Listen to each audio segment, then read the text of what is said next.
సీరియల్లో సినిమాలో నటించాలనుకుంటున్నారా? అయితే వెంటనే మా యాక్టింగ్ స్కూల్లో జాయిన్ అవ్వండి.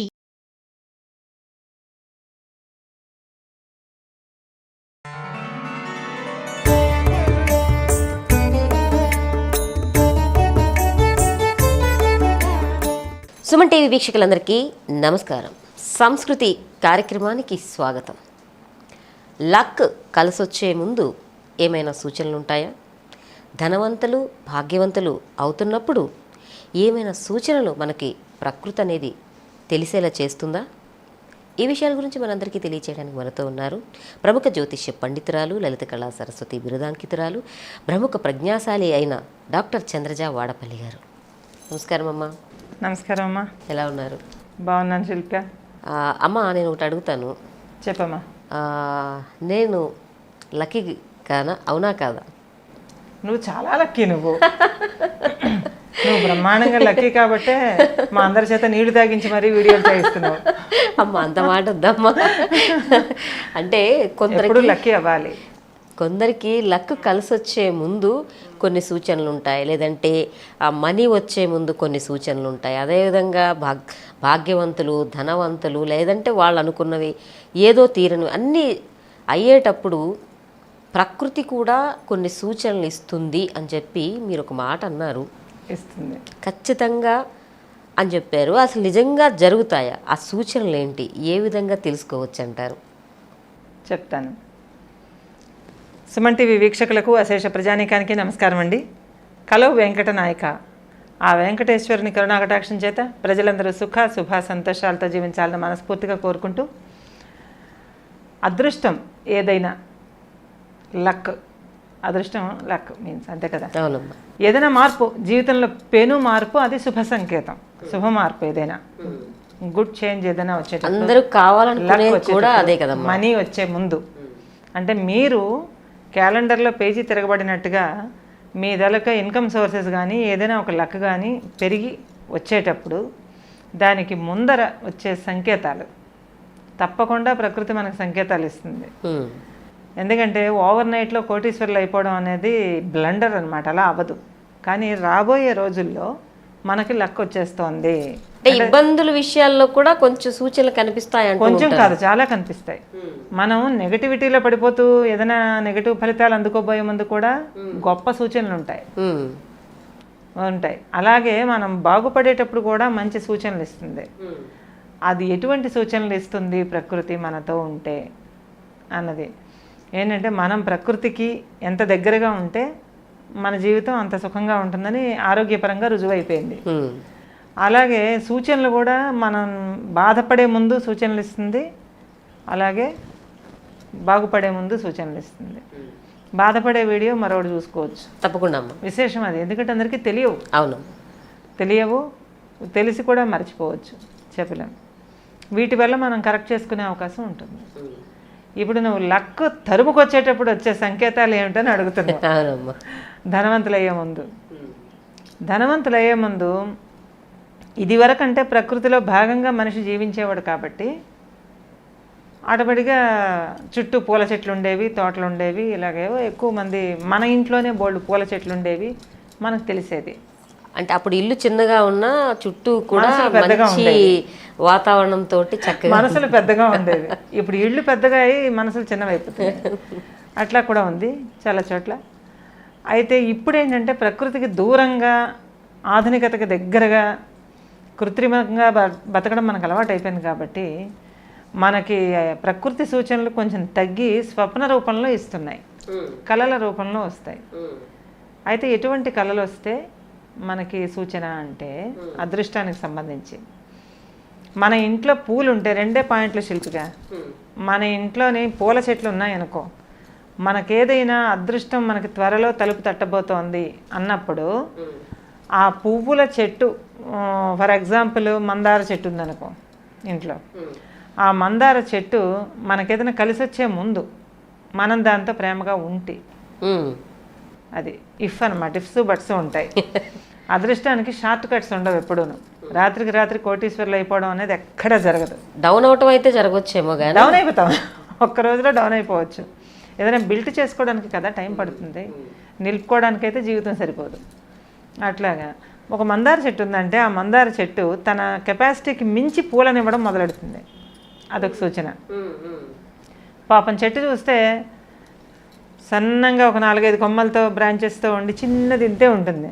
పువ్వులు మాత్రం ఒక 20-25 పూస్తుంది. అలాగే చిన్న నందివర్ధనం చెట్టు ఉంటుంది, ఎక్కువ పూలు పూస్తుంది. అట్లాగనమాట. అంటే తన సంతోషాన్ని వేరే విధంగా వ్యక్తపరచలేవు కాబట్టి ప్రకృతి పూల రూపంలో చూపిస్తుంది. ప్రకృతి నవ్వే నవ్వులే పువ్వులు కదా, ఆ విధంగా అనమాట. అట్లాగా చెట్లు ఉండే అవకాశం ఉన్నప్పుడు ఆ రకంగా చూపిస్తాయి. ఇప్పుడంతా కూడా మనం అపార్ట్మెంట్స్ ఎక్కువ ఉండి చెట్లు తక్కువైపోయాయి. అలాంటి అవకాశం కూడా తగ్గింది కాబట్టి ఇప్పుడు ఎలాగ మనకు తెలుస్తాయంటే కళల రూపంలో తెలుస్తాయి. కళల్లో మనకి ఎప్పుడైనా త్వరలో మనం రిచ్ కాబోతున్నాం, బికమ్ రిచ్ అంటే గుర్రాలు కనపడతాయి. ఓకే, గుర్రాలు. అది తెల్లటి గుర్రం అయితే ఇంకా మంచి ఫలితం అన్నమాట. మనం లాటరీ టికెట్ కొనకపోయినా సరే తగులుతుంది. అంటే అలా అని కాదు, అంత మనం ఊహించని విధంగా లాటరీలో నేను ప్రోత్సహించను కానీ ఊహించని విధంగా ధనలాభం ఊహించని విధంగా మన ప్లేస్ ఒక్కసారి మారిపోతుంది. ఓకే, తెల్లటి గుర్రం కానీ కల్లో కనిపించిన, అలాగే తెల్లటి ఏనుగ, ఐరావతం అనుకోవచ్చు. ఐరావతం. ఓకే, చాలా నాలెడ్జ్ ఉంది నీకు. ఐరావతం, తెల్లటి ఏనుగు, ఇంద్రుడు ఏనుగది, అది కనిపించిన, ఉచ్చైశ్రవం గుర్రం పేరు, తెల్లటి గుర్రం కనిపించిన, అలాగే ఏ రంగు గుర్రమైనా రెక్కలతో కనిపించిన, రెక్కల గుర్రం. అంటే చిన్నప్పుడు అందరూ ఊహలకే రెక్కలు వస్తాయి అన్నట్లుగా గుర్రాలకి రెక్కలు కనిపించట్లే. మనం చిన్నప్పుడు అనుకునేవాళ్ళం కదా, మా చిన్నప్పుడు కూడా కథల్లో వినేవాళ్ళం. కథల్లో ఉంటాయి. అవునమ్మా, కథల్లో ఉంటాయి. అలాగా రెక్కల గుర్రం మీద రాజకుమారుడు వచ్చి రాజకుమార్తెను తీసుకెళ్ళిపోతాడు. అట్లాగా రెక్కల గుర్రం కనిపించిన కళలు. అలాగే విపరీతమైన వేగంతో మనం చాలా ఫాస్ట్గా రెక్కలు వచ్చినట్టుగా ఎగిరిపోతూ, అంటే కొట్టుకుపోవడం కాదు, ఎగిరిపోవడానికి కొట్టుకుపోవడానికి తేడా ఉంది. ఎగరడం అంటే మనం ఫ్లై అవ్వడం. ఓకే, అది మనం ఎగరటం. మనకే రెక్కలు వస్తే ఎలా ఎగురుతాం, అలా రెక్కలు వచ్చినట్టుగా ఎగిరినట్టుగా కొట్టుకెళ్ళిపోవడం అంటే గాలివాటు కొట్టుకెళ్ళిపోవడం, అది ప్రమాదం. మళ్ళీ కొంతమంది మనకి కింద విమానంలో కూడా ఎగురుతాం కదా, అది కూడా నానని చెప్పి అడిగే కళ విమానంలో ఎగిరినట్టు కళ వచ్చిన అది కూడా ఓకే, అది కూడా ఓకే, కామెంట్ కూడా నిజమే. ఎందుకంటే మనం విమాన ప్రయాణం చేస్తున్నట్టు కళ వచ్చిన అంటే మనకి రెక్కలు వచ్చినట్టే కదా, అంటే ఎగురుతున్నట్టే కదా. ఆకాశయానం, రెక్కల గుర్రం, ఏనుగు, తెల్లటి ఏనుగు, తెల్లటి గుర్రం, ఇవి వచ్చిన మనం ఎగురుతున్నట్టు కళ వచ్చిన తర్వాత ఒక తెల్లటి పాలు లాంటిది, పాలని మనం చెప్పద్దు, పాల లాంటి తెల్లటి పదార్థం ఏదైనా ఒక సముద్రంలా కనిపించిన, అంటే మనం పాల సముద్రం అనుకోవచ్చు, మన మిత్స్ ప్రకారం, పురాణాల ప్రకారం పాల సముద్రం అనుకోవచ్చు. పాల రంగులో ఉన్నటువంటి సముద్రం లాగా మనం అందులో పడిపోకూడదు. అంటే మనం అందులో పడిపోయినట్టు కానీ, ప్రాణభయం కలిగినట్టు కానీ, గుండె దడగా ఉన్నట్టు కానీ అట్లా ఉండకూడదు. మళ్ళీ ప్లెజెంట్ అంతా. ఓకే, అట్లాగే పాల సముద్రం లాంటిది అనమాట. అలా తెల్లటి సముద్రం లాంటిది, ఎడ్జెస్ లేకుండా, అంతు లేకుండా కనిపించిన తర్వాత విపరీతమైనటువంటి వేగంతో పూలవాన మన సినిమాల్లో చూపిస్తున్నట్టు అలా వర్షం కురుస్తున్నట్టు చూపిస్తారు కదా పూలవాన. అలా పూలవాన కురుస్తున్నట్టుగా కానీ కళలు వస్తే వాళ్ళు అతి త్వరలో రిచ్ ఫెలోస్ అవుతారు అని అర్థం. Lucky fellows, rich fellows, lucky fellows. త్వరలో ఏమంటే నాకు అలా కళ వచ్చింది కానీ 4 రోజులైంది నాకు ఏమీ మార్పు లేదు, మీద నేను నమ్మను అని ఒకళ్ళు మెసేజ్ పెట్టచ్చు, పెట్టినా పర్లేదు. వాళ్ళందరికీ నేను చెప్పే సలహా ఒకటే, అదృష్టానికి నో షార్ట్ కట్స్. రాత్రికి రాత్రి రిచ్ అవ్వడం అనేది అసంభవం. అలా అయితే అందరం చేయొచ్చు కదా.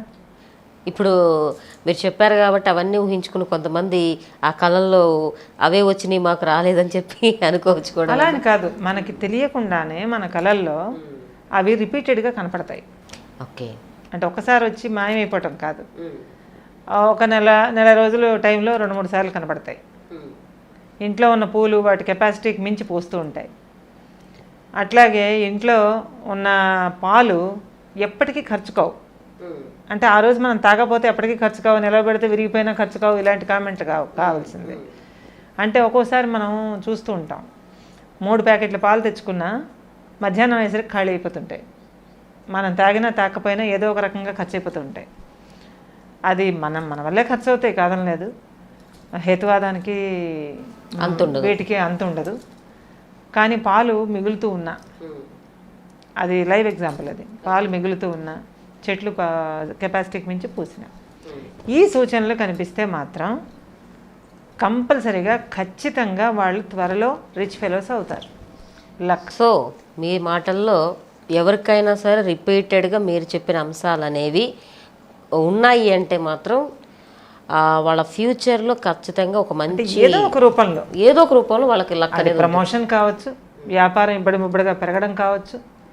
మనం ఈజీ మనీ కోసం ఎదురు చూడకూడదు. ఎప్పుడు మనం చేసే పని ఫలిస్తే చాలు. అది ఇబ్బడిముబ్బడిగా ఫలించవచ్చు, అప్పుడు డబ్బు మిగులుతుందిగా. మన కష్టానికి ప్రతిఫలం వస్తే ప్రతిఫలం రెట్టింపు 3 4 రావచ్చుగా. లక్ అంటే అది ఇంకెక్కువ అయ్యే అవకాశం ఎక్కువ అవ్వచ్చు. చక్కగా తెలియజేశారమ్మా. చాలా చాలా ఆలోచనలు అందరికీ వస్తుంటే, కొంతమందికి అలాంటి కళ్ళు వస్తుంటే కానీ అంతగా పట్టించుకోకపోవచ్చు కూడా కొంతమంది. ఇప్పుడు కొంతమందికి వచ్చిన తర్వాత ఓకే ఇలా కూడా ఉంటుందా అనే ఆలోచనలు అనేవి కొంతమందికి వాళ్ళకి వచ్చిన కళల్ని మళ్ళీ మననం చేసుకునే అవకాశం ఉంటుందమ్మా. చాలా చక్కగా తెలియజేశారు. ధన్యవాదాలమ్మా. విన్నారు కదండి, లక్ అదృష్టవంతులు అయ్యే ముందు కానీ, ధనం అనేది మనకి ప్రాప్తించే ముందు కానీ, భాగ్యవంతులు ఇట్లా అవడానికి కొన్ని సూచనలు ఉంటాయని, ఆ సూచనలు అనేవి ప్రకృతి పరంగా కావచ్చు, లేదంటే మనకి కళల రూపంలో కావచ్చు, ఏ విధంగా వస్తాయో మనకి చక్కగా చంద్రజమ్మ గారు తెలియచేశారు కదా. ఈ వీడియో కూడా మీకు నచ్చుతుందని ఆశిస్తూ సంస్కృతి కార్యక్రమంలో మళ్ళీ కలుసుకుందాము. నమస్తే. మన సంకల్ప సిద్ధిరస్తు.